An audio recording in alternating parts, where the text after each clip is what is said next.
The second Romans video, looking at chapter 1 verse 16 to chapter 5 verse 11, which is the first section, and it's about human sin and atonement by faith. Paul begins by describing in chapter 1 humanity's rejection of God and the resulting idolatry, sexual immorality and hatred between human beings. Although initially this is focused on the Gentiles as non-Jews, Paul quickly points out in the first verses of chapter 2 that the Jews are not advantaged simply because they have the law, that's the Torah, because many of them don't keep it. What matters is the circumcision of the heart, that is, the transformation of the heart by the Spirit, and he describes this at the end of chapter 2. Although God's faithfulness is unchanged, that's his reliability and his character, Jews and Gentiles are under sin, that is, they're under the power and the control of sin, which he states in chapter 3 verse 9.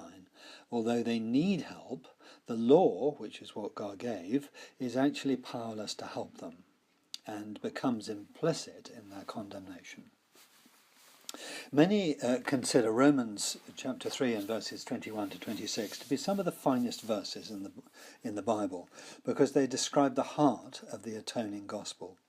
God's righteousness, that is, his gift of being in right standing before him, is now available to both Jews and Gentiles solely on the basis of faith.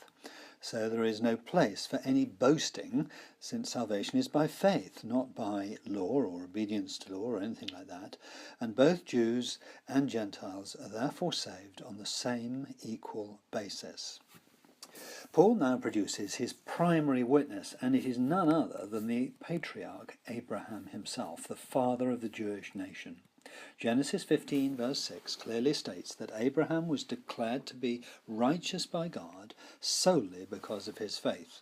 God made a promise to Abraham, and Abraham believed what God had promised.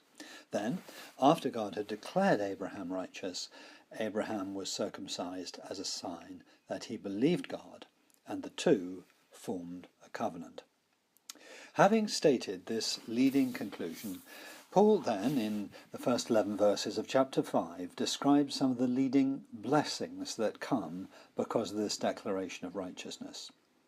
Justification, peace with God, grace, hope for the future, love for God through the Spirit, salvation from God's wrath, reconciliation with God.